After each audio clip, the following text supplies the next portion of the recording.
에베소서 2장 18절의 말씀은 에베소서 2장 11절부터 시작된 말씀의 클라이막스에 해당됩니다.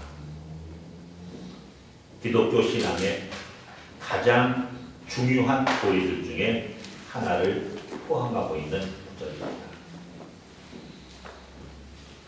이는 저로 말미암아 우리 둘이 한 성령 안에서 아버지께 나아감을 얻게 하려 하심이라.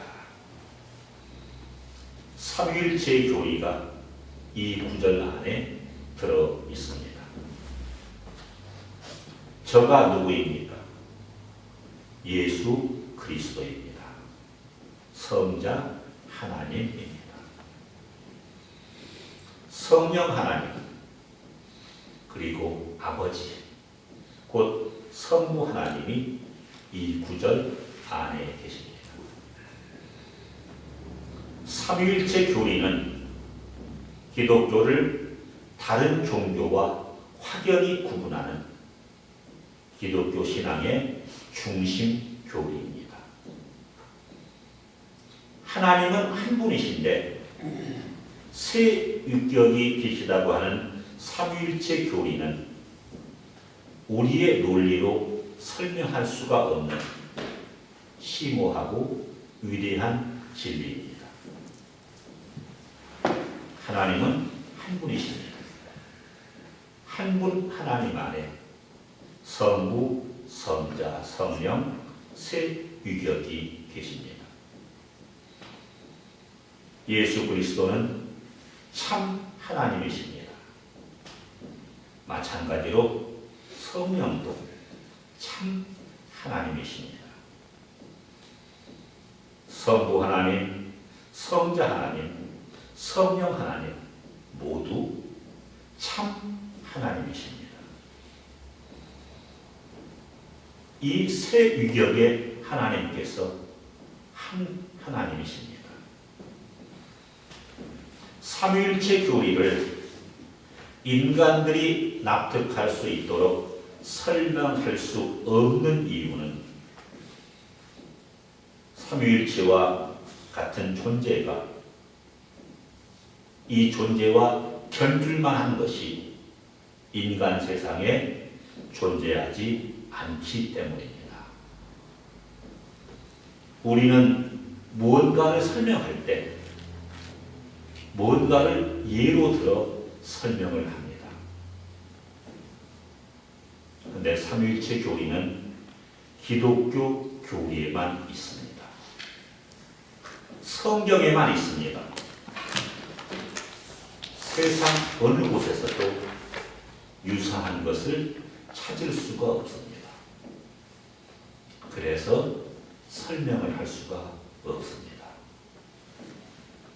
오직 하나님께서 주시는 믿음으로만 삼위일체 교리를 이해할 수 있고 받아들일 수 있습니다.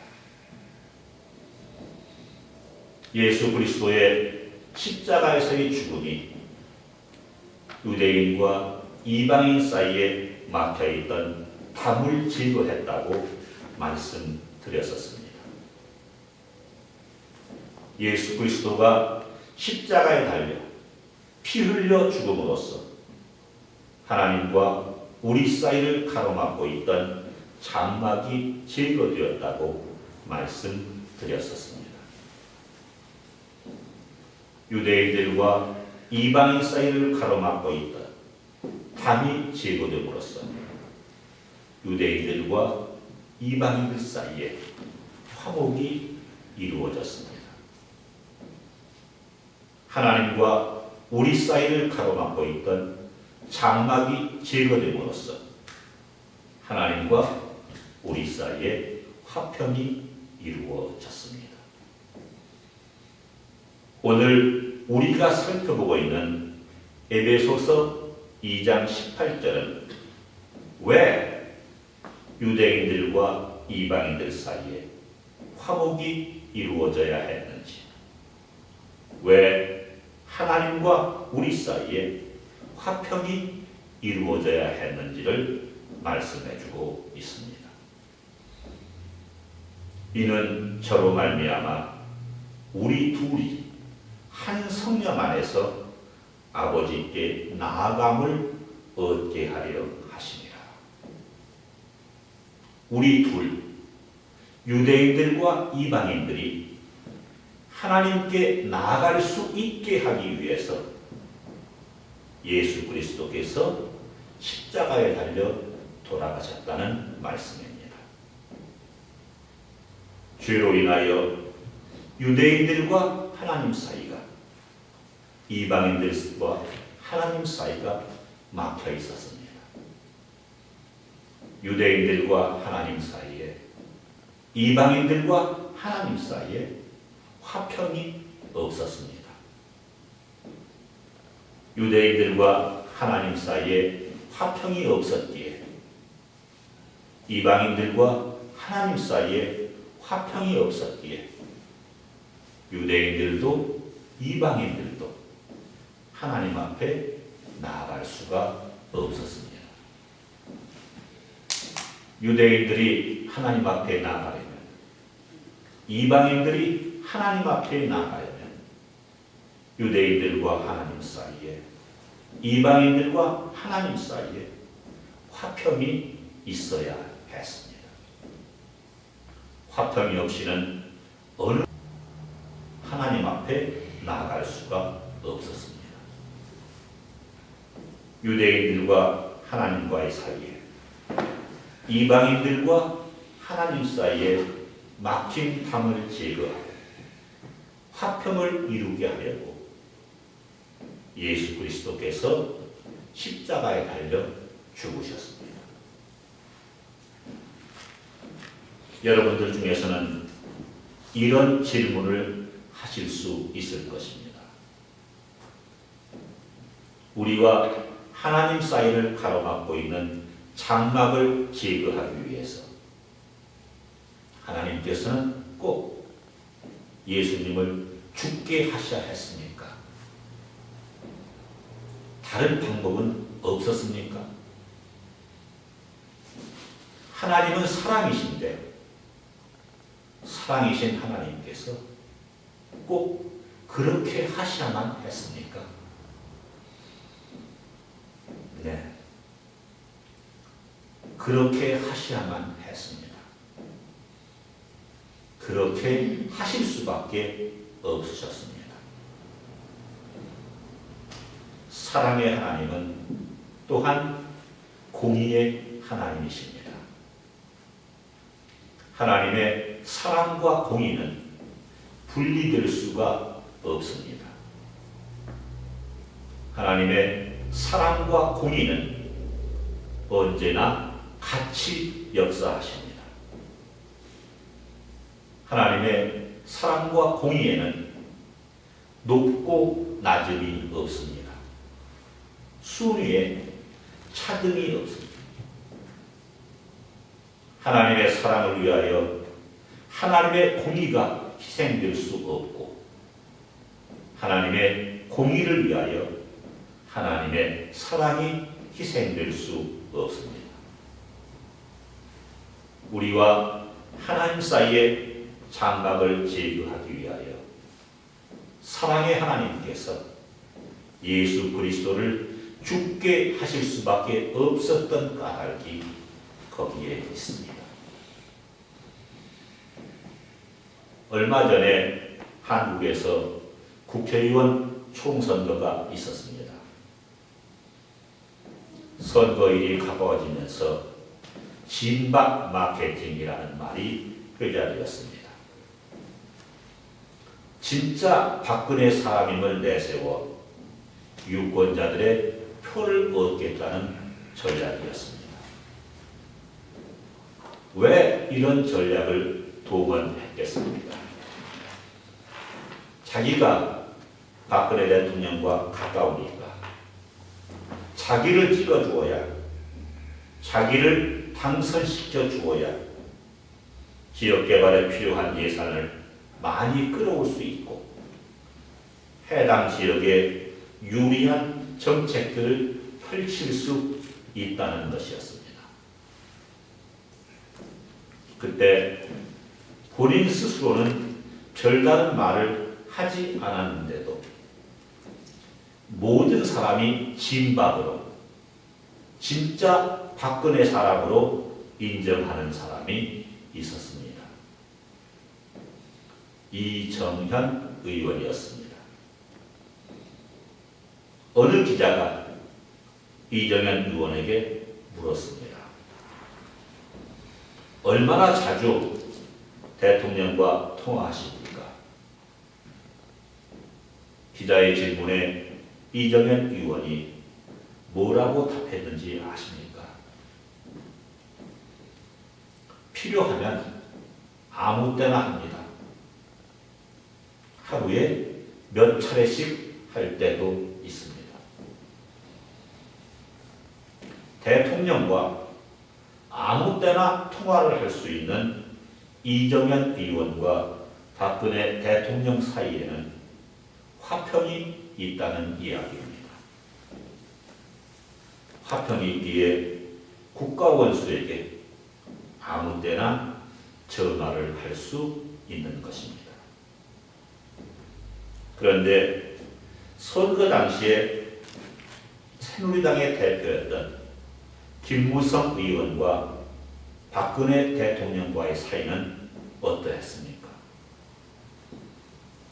김무성 대표가 박근혜 대통령에게 마음대로 전화를 할 수가 있었습니까?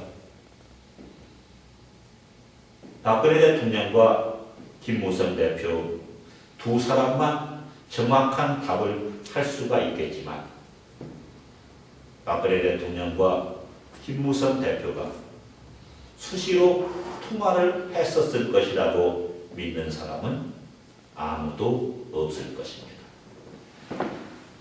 왜 그렇습니까? 박근혜 대통령과 김무성 대표 사이에 화평이 없었기 때문입니다. 화평이 없었기 때문에 통화를 할 수가 없었습니다. 통화도 못하는데 대통령 앞에 나갈 수가 있었겠습니까? 어림도 없는 이야기입니다. 하나님과 우리 사이가 그랬었습니다.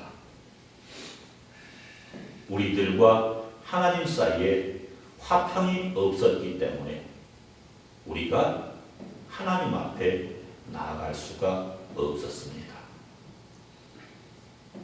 우리를 하나님 앞에 나아갈 수 있게 하시려고 하나님께서 예수 그리스도를 죽이셨습니다. 예수 그리스도가 십자가에 달려 죽으시면서 흘리신 보혈이 하나님과 우리들 사이를 가로막고 있던 장막을 제거했고 하나님과 우리들 사이에 화평을 이루게 하였습니다. 하나님과 우리들 사이에 화평이 이루어졌기에 우리들이 하나님 앞에 나아갈 수 있게 되었습니다. 구약시대에는 보통 사람들은 성소에 나아갈 수 없었습니다. 제사장들만이 성소에 들어갈 수 있었습니다. 지성소에는 제사장들도 들어가지 못했습니다. 대제사장만이 1년에 한 번씩 지성소에 들어갈 수 있었습니다. 속죄의 피를 가지고 지성소에 들어갔습니다. 대제사장이 지성소에 들어가 있는 동안에 사람들은 숨을 죽이며 밖에서 기다려야 했습니다. 대제사장의 옷에 달려있는 방울에서 소리가 들려오기를 간절히 기다리고 있었습니다. 방울 소리가 들리지 않으면 하나님께서 희생제물과 피를 받지 않으시고 대제사장을 죽이셨음을 의미했습니다.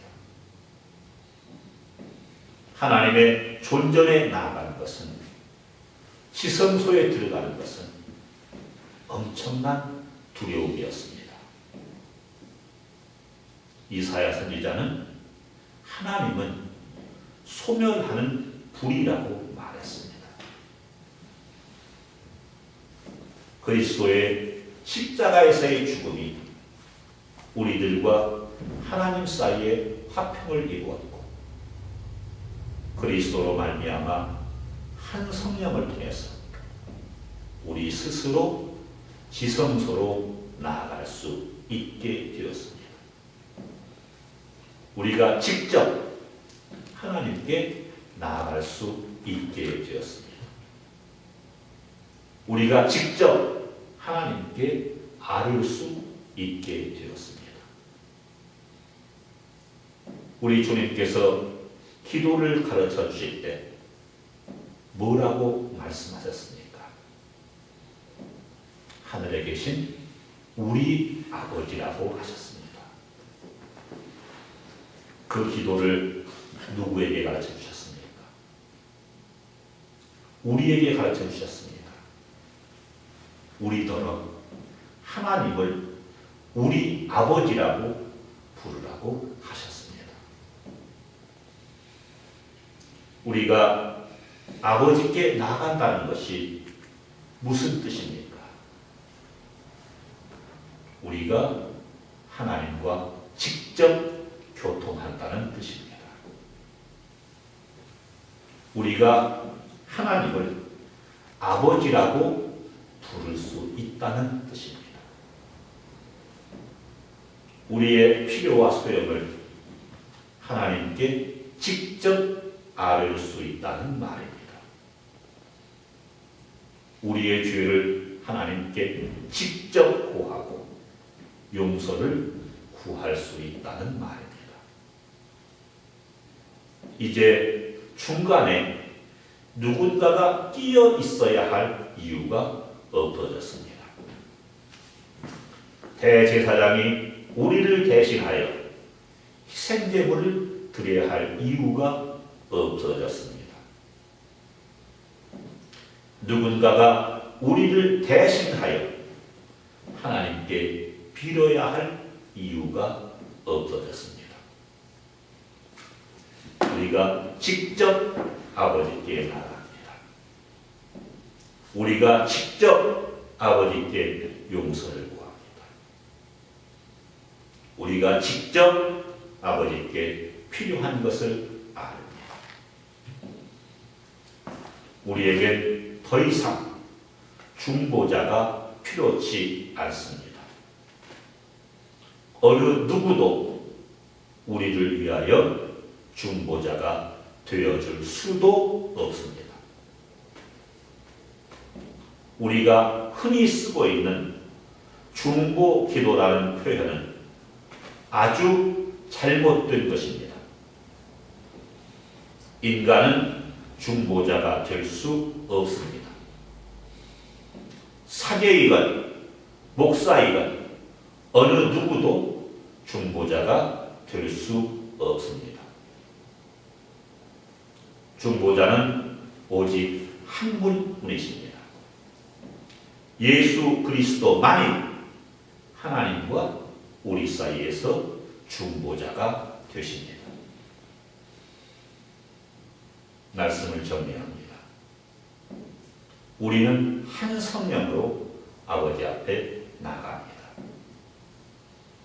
하나님과 우리 사이의 관계가 회복되어 하나님과 우리 사이에 화평이 이루어졌습니다. 그리스도로 말미암아 한 성령을 통해서 우리 스스로 아버지 앞에 나아갈 수 있습니다. 오늘의 본문을 다시 한번 읽습니다. 이는 그로 말미암아 우리 둘이 한 성령 안에서 아버지께 나아감을 얻게 하려 하십니다. 하나님께 나아감을 얻었다고 하지 않고 아버지께 나아감을 얻었다고 말씀합니다. 그리스도 안에서 성령으로 말미암아 하나님께서 우리 아버지가 되셨다는 말씀입니다. 하나님께서 우리의 아버지십니다. 우리는 하나님의 아들이고 딸입니다. 그런데 우리가 하나님의 아들과 딸로 살아가고 있습니까? 마치 의붓 아들처럼 데려온 딸처럼 쭈빗쭈빗 살아가고 있지는 않습니까? 내 아버지를 남의 아버지 대하듯 이웃집 아저씨를 대하듯 하고 있지는 않습니까? 우리가 누구인가를, 우리가 누구의 아들이고 누구의 딸인가를 분명히 인식하고 하나님의 아들답게 하나님의 딸답게 당당하게 살아가는, 정결하게 살아가는 생명나무교회의 교우님들이 되시기를 간절히 축원합니다.